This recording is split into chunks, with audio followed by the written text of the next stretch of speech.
Hello everyone, welcome to the new session of fungal diseases in crop plants part 3. So in this session we are going to study about black loose smut of barley and oats. Okay, we have started the loose and covered smut. So in this session we are going to study about black loose smut of barley and oats. Covered smut of barley and oats. So we are basically focusing on the barley and oat plant. So both these loose smut and cover smut has been reported in these two species. So we are going to cover up in this session. Next disease is the Karnal, Bunt and fusarium disease. Fusarium disease. Fusarium is the name of a fungus, right? So we are going to cover up these diseases in this particular session. The first one is black loose smut of barley and oats. So this Astilago species causes this loose smut in barley and oat, right? So the Astilago nigra and Astilago eveni. Barley and oats are susceptible to this disease. So this disease is quite susceptible, means they get easily infected with this disease. So they are not having any you can say the immune to this particular or the resistance to this particular disease. So they are quite susceptible. One form attack only barley, another attack only oats. So it is not like that the fungal that causes disease in barley that also causes disease in oats. No, the one that causes disease in barley will not cause disease in oats, and the one that causes disease in oats will not cause disease in barley, right? So in this way, oat spike two kinds of smut. So you can see the two kinds of smut, black loose smuts in the left that is caused by Astilago nigra, and the covered smut on the right that is caused by Astilago hodoi. So this is nigra that causes loose, black loose smut. Black loose smut in case of oat. So here this is in case of oat, Astilago nigra. And this is the covered smut. So here you can see the spores can comes out. Spores are exposed, but here the spores are not exposed, they are covered. So that is why it is called as covered smut, and that is caused by Astilago hodei. So this you have to remember, the one that is causes the covered smut and the one that causes the loose smut. The disease symptoms are quite similar to those of loose smut, right? The awns and the glooms tends to develop to some extent, particularly in the barley, but this characteristic varies with variety and environment. So here we can see the black loose smut caused by Astilago nigra in barley. So here this is quite filled, the seeds are filled with the bunch of you can say spores, all that covered with the spores. So the no seeds are utilized in this case. The spore masses are dark chocolate brown to black in color. The membranes enclosing the spore masses are somewhat tauter, and those produced by Astilago nuda, and the dispersal of the spore is delayed depending upon the durability of the membrane. So the spores are present in the masses, right? And they are dark chocolate brown to black in color. So it is quite sooty, and the membrane enclosing the spore masses are somewhat tauter than those produced by Astilago nuda. If we compare with the Astilago nuda, they are more compactly packed in this case, and the dispersal of spores is delayed depending upon the durability of the membrane. So the membranes are durable, so the dispersal is delayed. So when this membrane are ruptured and the membrane is exposed, the spores comes out from these membranes, the ruptured membranes. Teleospores again lodge in the floral bracts on the hulls and seeds of neighboring plants where they remain dormant until the seed is planted. So these teleospores lodge in the floral bracts. They are present in the floral bracts, right? Or on the hulls and seeds of the neighboring plants. They are also present on the parts of the other floral bracts. So when they are dormant, they are present like that. But when the seed is planted or the seed is soaked in the soil, right, they germinate. So seedling infection occur via direct penetration of the coleoptile by the sporidia of germinating teleospores. So these teleospores, you all know the teleospores, it is a two-cell structure and it is having quite tough wall, right? So it germinate and give rise to the sporidia, right? And this sporidia get entered to the coleoptile region of the seed, right? That are either on the seed or in the soil close to the germinating embryo. So they infect the seed or they get enter to the germinating embryo. That is the seedling part. The teleospores are dark brown to black, more or less spherical, 6 to 7.5 micrometer in diameter, and vary in the degree of accumulation. They are practically indistinguishable from the teleospores of Astilago nuda. So they are Astilago nuda. It's having the same type of the teleospores, the one which causes the black loose mud. The germinating teleospores produce promycelium and oblong sporidia. So when these teleospores germinate, they give rise a promycelium. Means before the mycelium, there is a formation of promycelium and oblong sporidia. Secondary sporidia are produced by the yeast-like budding. The formation of these sporidia is useful diagnostic feature. Seedling infection can be prevented by appropriate fungicide seed treatment. So, this sporidia when formed, they now form secondary sporidia. How they form this secondary sporidia?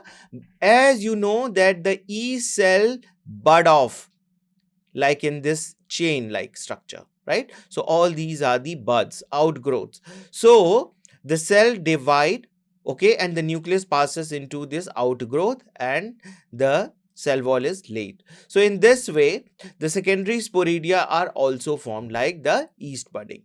The formation of the sporidia is very useful diagnostic feature. So you can diagnose that this is the teleospores of this black loose mud, the fungus, and that is the sporidia.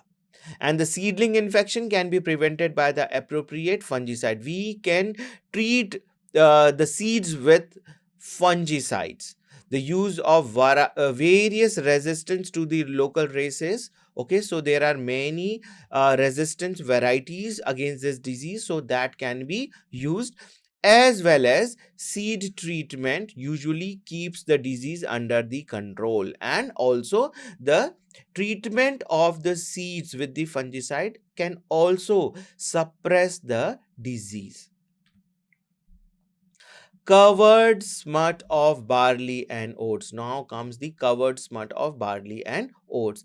Astilago hordei or Astilago choleri. So these are the two fungus that causes disease in barley and oat, and that disease is the covered smut, right? Serious crop losses from the covered smut occur only in the barley and oats. Very important point. So basically this covered smut causes lot a loss to this two disease to these two crops, that is the barley and oats.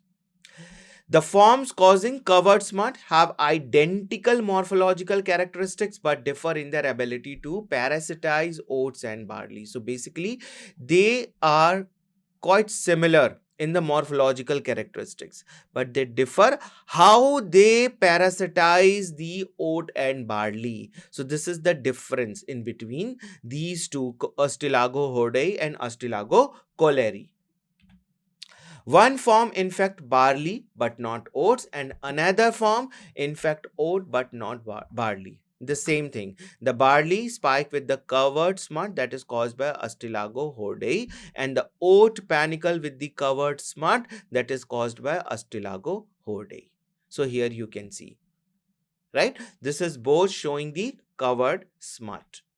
Covered smut differ from the loose smut in the degree to which the floral bracts and the awnts develop, and in the degree of persistence of the membrane enclosing the spore masses. So, the membranes are quite persistent. They do not get ruptured. They do not get exposed, right? So, all the spore masses are intact in below this membrane. They do not comes out, right? The spore masses tends to remain relatively intact until the crop approaches to the maturity. So before the crop reaches to the maturity, all the spore masses are intact until the crop reaches to the maturity. The spores are dispersed during the threshing. So, when there is a threshing, the spores that are present intact to the membranes, they get dispersed at that particular time, right? And thus contaminate the healthy grain. So, when these spores are present, they can get contact with the healthy grains also. So, at that time, they are contaminating the healthy grain during the threshing time. The spore masses are dark brown to black in color, but under the microscope, the teliospores appear lighter in color on one side. So basically, these teliospores are lighter from one side, but when they are present in the masses, they are dark brown to black in color. So they are spherical to angular in shape with the smooth wall and measures that is 5 to 9 micrometer in diameter. So this is the size of the teliospores. Germinating teliospores develop a promycelium and 4 primary sporidia from which the abundant secondary sporidia are produced. So basically when the teliospores germinate, it give rise to the promycelium. It gave rise to the promycelium. This is the promycelium. And it gave rise to the sporidia structure. Now this is the primary sporidia. Primary sporidia. And this gave rise to secondary sporidia.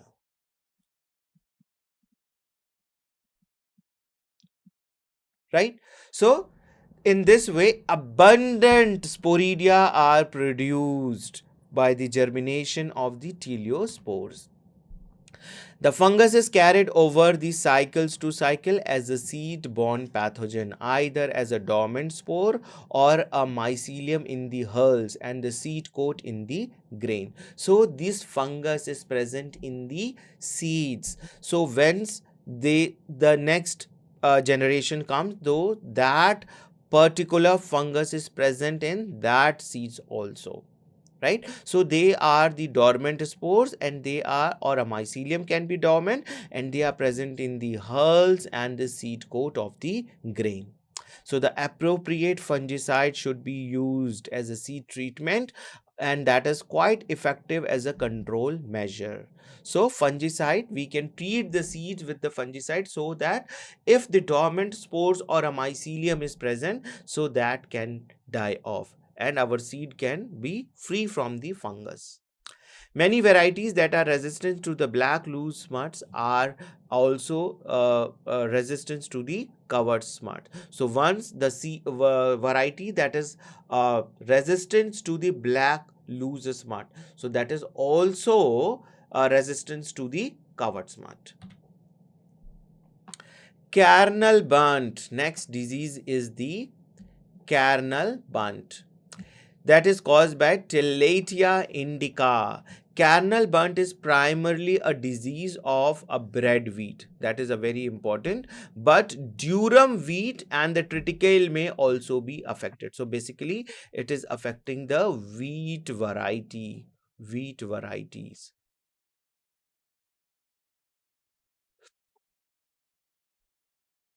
Right? So kernel bunt is primarily the disease of bread wheat. So this is one of the variety, but it also affect the durum, that is another variety of wheat, and triticale also, this is another variety, right? So this wheat spike with the kernel bunt is caused by Tilletia indica. So here you can see this is the kernel and the bunt like a structure, means the seeds are filled with the spores. Here you can see. The disease is usually noticed first when broken and partially smutted kernels are seen in the threshed grain. So this is very important. Partially smutted kernels. Smutted means the mass of the spores that are present in the kernels. So that become quite black, right? But this is not fully covered, it is partially covered. So this is the you can say diagnostic feature of this disease, right? Unless the disease is severe, only few florets per spikes are affected, and these are easily overlooked. So all florets are not affected in this case. Okay, some florets are affected and that can be easily diagnosed. So while disease seeds usually retain a partial seed coat, the embryo and the part of the endosperm can be converted to the masses of dry black spores. So here you can see the dry black spores, the seeds are infected. So while disease seeds usually retain a partial seed coat, seed coat has been removed in the case of wheat, right? An embryo and the part of the endosperm. So this seed are infected in this way, you can see. They emit fishy odor similarly to that of the common bunt. Fishy odor means once there is a smell of fish, right? So that type of a smell we can see in the case of kernel bunt of wheat. Teleospores of the kernel bunts are large, that is it is around 25 to 30 micrometer in diameter, more or less spherical. So basically they are spherical teleospores, black and have slightly rough surface, but the surface is rough. So here the distinctive black teleospores of the Tilletia indica. Germinating teleospores form a promycelium from which numerous sporidia are released. So again, when the teleospore germinate, it gives rise promycelium, and from promycelium, numerous sporidia comes out. Right? Though the main source of inoculum is the diseased seed. How this disease occur in the wheat plant? So when we use the infected seed, that is also called as disease seeds, so that is a cause of inoculum, or the soil contaminated with the spores from the previous crop, right? So this is also one of the reason that that is the inoculum, how the plant get infected. The teleospore germinate, producing numerous sporidia at the soil surface, which are then dispersed by winds and insects. So when the teleospores are present in the soil, they germinate, they give right numerous sporidia, and these sporidia can be dispersed by winds and insects. Sporidia infect the ovaries during the flowering stage of the host plant, and diseased kernel may be partially or completely displaced by the masses of teleospores. So when there is a flowering, right, flowering stage, so these sporidia that has been is dispersed via insects or wind, so they reaches to the ovary, and they infect in such a way that they partially or completely displace the masses. Okay, the disease kernel may be partially or completely displaced by masses of the teleospore. So all the seeds are they are covered with the teleospores. More research on the reaction of the varieties and the effectiveness of the fungicide is needed before the control measure can be recommended. So another thing, that for the control measure we can use some fungicide. So for that we have to treat the seeds with this fungicide. However, the use of disease-free seed is also essential. So there are many varieties that has been resistant to this particular disease, so that can also be used. Although the disease is indigenous to the Punjab area of the Indian subcontinent, it is now reported to be in Syria, Lebanon, Iraq, and Turkey. So basically, this was very confined to the region of the Punjab only, but now it has been reported in Syria, Lebanon, Iraq, and Turkey country also. The survival in other parts of the world appears to be restricted by the environmental factors. Next disease, fusarium disease. The two most common cereal crop disease caused by the fusarium species are scab and root rot. Scab and root rot. So this is caused by fusarium species. Most of the fusarium fungi are soil inhabiting and may be aggressive facultative saprophytes. So this is facultative saprophytes, means they can be pathogen when the host is available. Otherwise they can survive in the soil. So they are soil inhibiting, right? And when there is a suitable host, they become parasite to that. So they are facultative saprophytes. The root pathogen are difficult to identify without special laboratory techniques and are therefore considered beyond the scope of this guidebook. 5 fusarium species that regularly occur as a pathogen on the above ground parts of small grain are discussed here. So there are 5 different fusarium species that causes that act as a pathogen and that causes disease, right? So these species develop conidial accumulation on the surface of the affected area. So what is the affected area? They give rise to conidia. Conidia is a asexual spores. So they appear in various colors including white, pink, peach, orange, red, and even tan color. Scab is readily recognized by the appearance of one or more prematurely blighted spikelets after flowering, and the infected spikelet develop a bleached straw color. So straw color, yellowish color, in contrast to the normal green or healthy spikelets.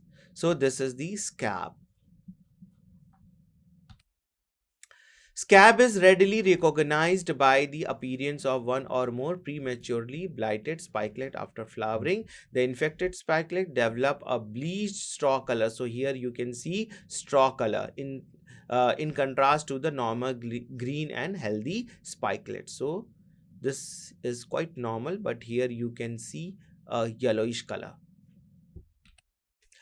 As the crop matures, the light pink to orange color conidial masses accumulate at the base of the spikelets or along the edges of the glumes and lemmas. So the spikelets that is having the covering of the seed, that is the glumes and lemmas, they become light pink to orange color, right? And the kernels are infected spikelets are usually badly shriveled and are non-viable. So they become, these kernels are non-viable, and the diseased grain may contain mycotoxin that are poisonous to human and animals, so dangerous to consume such disease, right? So these disease grains contain a mycotoxin that is released by the fungus. So when they consume the seeds, that becomes poisonous for the humans and animals.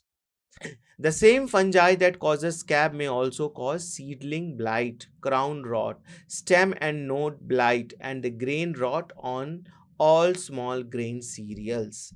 So in early spring, now mold, snow mold.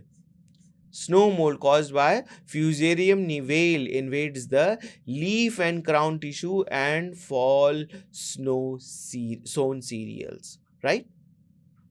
The disease can be recognized by the production of white superficial mycelia on the affected area. So how this disease can be recognized? This can be recognized because the white superficial mycelia are present at the affected areas. So whatever the affected areas of the plant, this white superficial mycelia can easily be recognized. Fusarium nivale is most destructive temperatures, okay, they a few degree above the freezing point. So fusarium nivale is the most destructive at the temperature that is around a few degrees above the freezing. The same species also cause the leaf blotch in some subtropical region. Fusarium species persist on the plant's debris, on the soil, or on the untreated seeds. So these fusarium fungi, they can persist in the soil, they can persist in the plant debris, and they can also present in the untreated seeds. Fungicide may protect the seedlings against the seed-borne infection, but not from inoculum present in the soil or plant refuse. Early infections develop as a root rot or the seedling blight. So basically these are present in the roots. So sometimes there is a root rot, or also the seedling blight has been reported. Later infections develop as a crown rot, often in association with the other pathogens such as Ophiobolus graminis and Helminthosporium sativum. So this is also happen that when there is a later infections develop, there is a crown rot, there is often association with the pathogen such as, so they also get associated with the other pathogen that is Ophiobolus graminis and Helminthosporium sativum. So that is more dangerous. The occurrence of white heads prior to the crop maturation may due to the crown rot caused by the fusarium species. So this is very important. Crown rot is also caused by the fusarium species. Spikelet infections result in the scab and occur via airborne conidia during the flowering of or the grain filling periods. So white heads. So this white head occur prior to the maturation of the crop, and this is due to the fusarium species, right? The spikelet infection is also seen, and that later results to the scab that occur via airborne conidia. Okay, so this is all about this session. We have completed the fungal disease in crop plants. Thank you very much.